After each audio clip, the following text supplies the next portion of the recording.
Are you a podcaster? Maybe you've got that big idea and you're looking for a network to join. The multi-award-winning Ozcast Network can get your content to eyes and ears all over the world. Join now for the first month free, and you could be featuring this sound at the beginning of your podcast. Ozcast. Simply head to ozcastnetwork.com for details.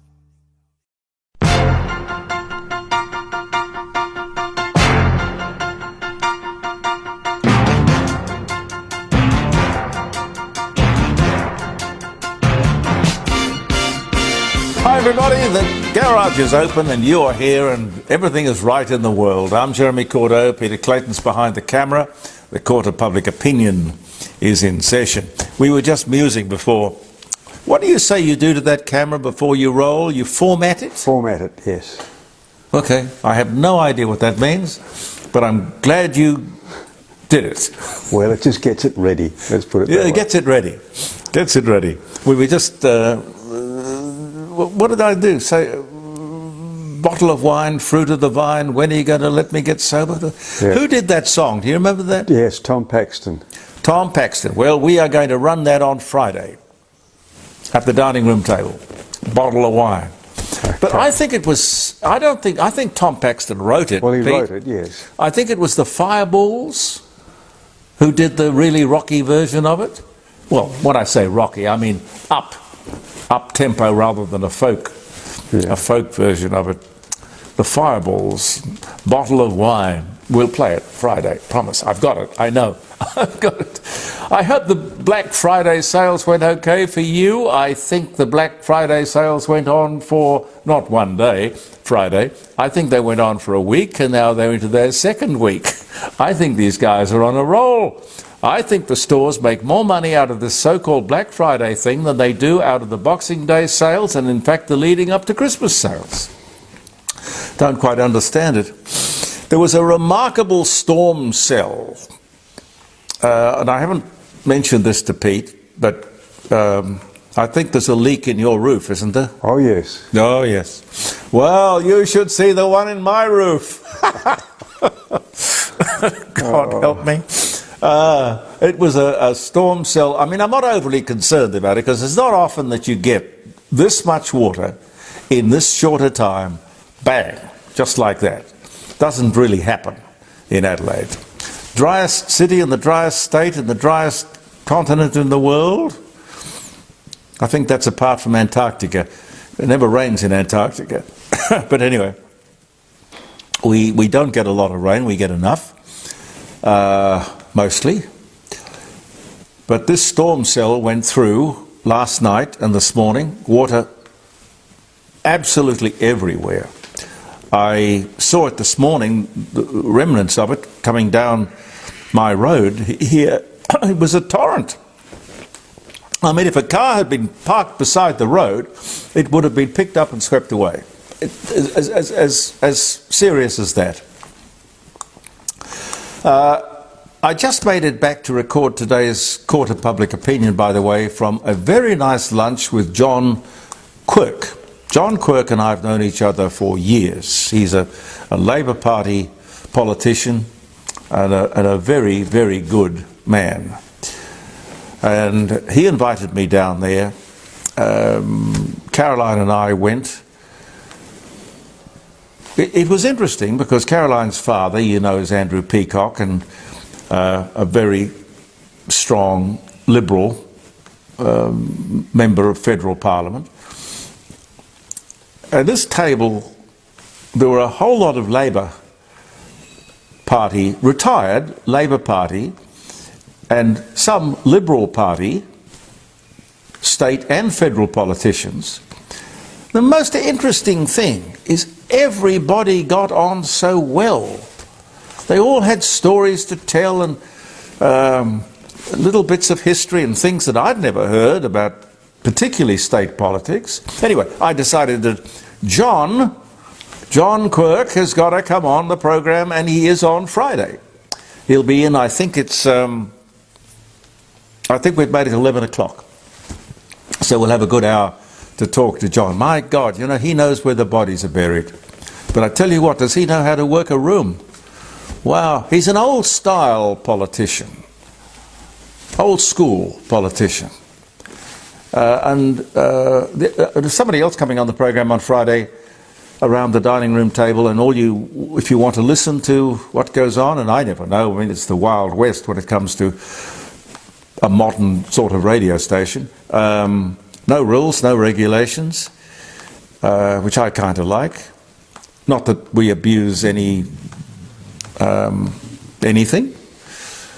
I just think it's more entertaining that way, because you don't know what's going to come up next.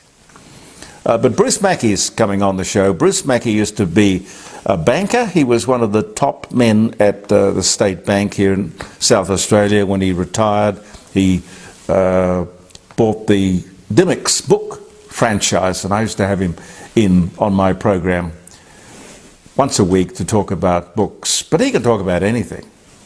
He's a remarkable guy, Bruce Mackey. And somebody else I met today was Harold Allison. Harold Allison was the member for Mount Gambier, a Liberal, member of Mount Gambier for 20, I'll have to check, but I think something like 25 years, maybe 27 years. And when he went into retirement, and Harold, I must tell you, is 93 years old. 93 years old. Very lovely, dignified man. Anyway, when he went into retirement, he would have been maybe in his early 70s.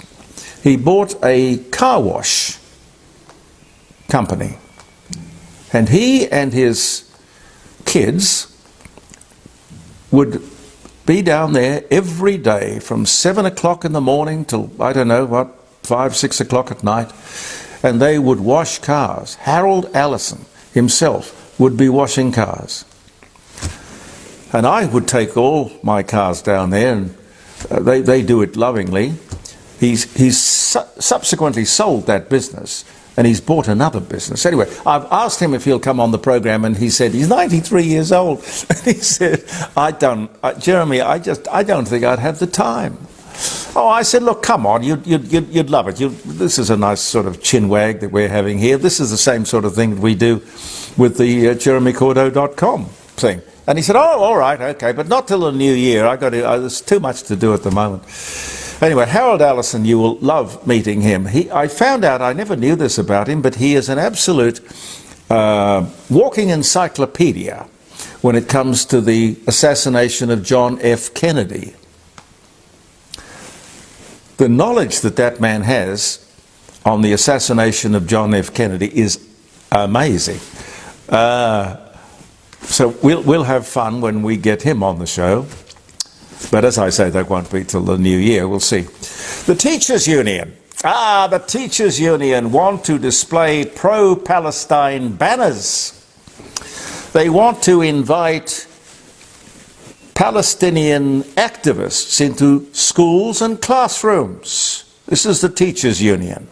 They want literature, pro-Palestinian literature. They want the teachers to wear T-shirts pro-Palestine, which will do nothing but promote hatred and prejudice and sow the seeds of great trouble. Why would the Teachers Union be interested in anything other than teaching? I don't get it. No wonder 2/3 of teachers want to leave the profession. Maybe they're being pushed in a direction they don't really like. I don't know what's going on there. But that's something else we can talk to Harold Allison about, because for the best part of my memory, I think probably for 12 years, he was the education minister here in the South Australian Parliament. He's got some very strong ideas about education. Old school, but hell, why wouldn't you? Old school work better than new school, huh? From next year, I'm very happy to report to you, if you haven't heard already, January 1st, I think, vapes will be banned from this country. Vapes will be banned. You know, the lengths to which these people go to dress up their shops and make them, you know, look like candy stores, purely to get the kids in, is just disgraceful. Now, vapes will be available on prescription for those people who genuinely use them to get off cigarettes. But it will be a prescribed substance. That is good. Mind you, without being overcritical, and I don't like to look a gift horse in the mouth, the truth of the matter is that is the way it was intended, but it was never gazetted that way. It was never put into society that way. The vape was something to help people quit smoking. Pure and simple. And from January we'll get to that, I hope. They tell me, and I'll talk to you more about this maybe on Friday, cash is on life support. Nobody has it anymore. Nobody uses it. And they tell me it's going to be dead in 3 years. Now, I don't know what that means. Pete, if you got any cash, I guess what it means is you've got to go out and spend it, because will people recognise it or honour cash in 3 years' time? I hate the thought. I don't understand the thought. I mean, having a few dollars in your pocket, I mean, I call it running away money. I do. Well, you never know when you have to run away and you might need some money, some running away money. Everyone should have some running away money, for God's sake. Bob Catter, I don't know if you know Bob or like Bob, he's a character. You know, the white shaggy hair, and he's a bit of a firebrand. He's a member of the Federal Parliament, the lower house, Legislative Assembly. He wants, I always thought he was a bit of a conservative, but clearly not. He wants the monarch to be removed from our coins. Speaking of money, he wants an aboriginal warrior instead of King Charles. Is that, Bob, is that, and I've talked to him over the years many times, he's been in the Parliament for years and years and years. I think he's, I won't say he's senile, but I think something's going on, something wrong. Is that all you've got to worry about? You'd really get up on your feet and you're going to bring something to the House of Parliament and it's going to be, get rid of King Charles off the coin. He says, if we believe that all men are born equal and free, how can we possibly have the king on our coins? Now, I don't see the point that he's trying to make. I really don't. People are not born equal. I think the most that we can possibly aspire to is equal opportunity. I mean, some people have get up and go, some people have mojo, some people, look, some people are smarter, some people are faster. You know, Ethiopians can run faster than any other human being on the planet. Some people are born beautiful, others are born disabled, some are born rich, many, many more are born poor. There's no such thing as everybody is born equal. Hopefully free, but that's a bit of the luck of the draw in itself. I'm running out of time, Pete, aren't I? No, you're right. Okay. The ham-fisted handling of the High Court detainees case. I want to talk to you about this. And there'll be more opportunity on Friday, jeremycordo.com, 9 o'clock till 12, live from the dining room table. The detainees case. It's resulted in this government having to come up with $255 million to enable Border Force and the Federal Police to cope with the mess. 255 million. That's for 141. Oh. That's for 141. Yeah? That's 500,000 each, roughly. Just to monitor them. But the raw figures, yes. Yeah. Yeah. That's an awful lot of money that we are paying for the privilege to have let these people out of jail. Thank you to the High Court. Surveillance, monitoring. Virtually a complete division or department of law enforcement officers has to be established. For the breakdown, I think, Pete, it's 138 need monitoring and 132 are being monitored. All of which, of course, is no guarantee of anything. Oh, yes, I can't forget. One of them is missing. One of them is on the run.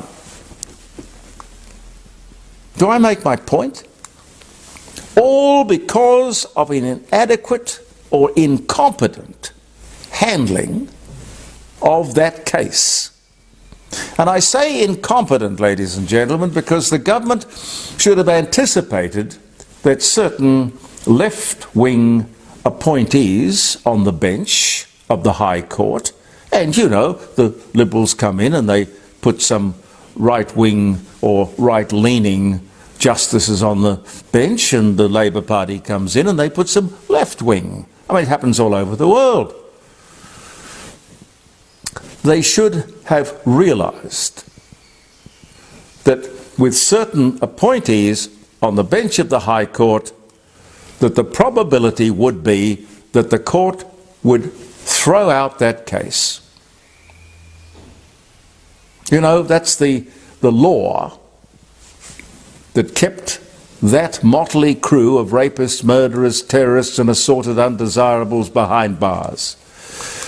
Legislation should have been prepared and ready to go in anticipation of. And indeed, retrospective legislation. Retrospective legislation could have been prepared and passed just in case none of these things were done. Labour's incompetence is now not only threatening our national security, but costing us $255 million. No apologies, nope, no excuses. And don't say you can't pass retrospective legislation because you've done it before. The Crown versus Gosha Poniatowska. Look it up. You will see what you can do when you want to. But this is a case of your attitude towards border control.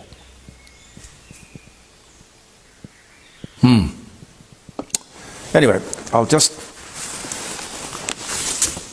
leave you with a few dates. Happy birthday if you're having a birthday or a wedding anniversary. We got some very interesting feedback, Pete, about that Israeli-Palestine. Yes, it was very good. It was a great demonstration of history that no one can remember. But it's all there if you want to go digging, and it puts a lot of light. It sheds a lot of light and focus on that whole Middle Eastern mess. Yes, happy birthday if you're having a birthday. Yum, yum, yum, yum, yum, yum, yum. I promise you, I will have reading glasses fairly soon. Yugoslavia's National Day, November 29. Natalie Wood died. Oh, very young and very sad. It was 1981 on this day, 43-year-old Natalie Wood drowned when she fell from the yacht. It was called Splendor, the yacht, off Catalina Island, California. And great controversy surrounds the entire incident, and nobody will probably ever get to the bottom of what really happened. Sadly. It was reported that the US government, and these documents were obtained through freedom of information. I don't think they would have fell off the back of a truck. But anyway, it was revealed that Australia, it had been decided that Australia was the preferred site to test the MX missile. Don't even know what happened to the MX missiles, but maybe they're probably out there somewhere. Don't know. But it was a controversy at the time. That was this day back in 1984. At 1 o'clock, actually 1:40, a bomb rocked the half-built building in Yapoon. It was a resort development 540 kilometres north of Brisbane. No one was injured. 6 cases of gelignite had been placed into a bed of fertiliser, and somebody let it off for some reason. No arrests. Graham Hill, the racing driver, died in a plane crash. In England, Grand Prix winner too, Graham Hill. 1975 was the year. John Gary, good singer John Gary. His real name was Gary Schrader. Anyway, he was born in New York in 1932. Louisa May Alcott was born in Pennsylvania. She was the author of Little Women. Little Women. American admiral, explorer and aviator Richard Byrd made his first flight over the South Pole on this day in 1929. The wonderful Sir James Hardy was born in Seacliff, South Australia on this day in 1932. That would make him, Pete, what would that make Sir James? 90? 80. Oh, no, it'd be more than 80. 93. Yeah. Maybe. Oh, let's not think about it. And Hazel Phillips, with whom I used to flirt outrageously. Well, actually, she took me under her wing, I must tell you. I used to work with her at Channel 10. And she did that in a motherly way. She was a lovely lady, Hazel Phillips. I thought she was the sexiest thing on 2 legs. She was born in 1932. She was born in London, Beauty and the Beast panellist. She was also Miss South England in 1949. I would have only been 3 at the time. Anyway, and Brian Cadd's birthday as well, 1946. Happy birthday, hope you have a wonderful day, and Peter Clayton and I will see you tomorrow. I'm Jeremy Cordeaux. In the court of public opinion, believe in yourself, and we'll see you tomorrow morning. We post these episodes on Facebook at 9 o'clock, but you could be watching them at any time of the day and in any place in the world. So it's a little bit hard to be prescriptive. Anyway, thank you for viewing the Court of Public Opinion, and we'll see you tomorrow. Are you a podcaster? Maybe you've got that big idea and you're looking for a network to join. The multi-award-winning Ozcast network can get your content to eyes and ears all over the world. Join now for the first month free, and you could be featuring this sound at the beginning of your podcast. Ozcast. Simply head to ozcastnetwork.com for details.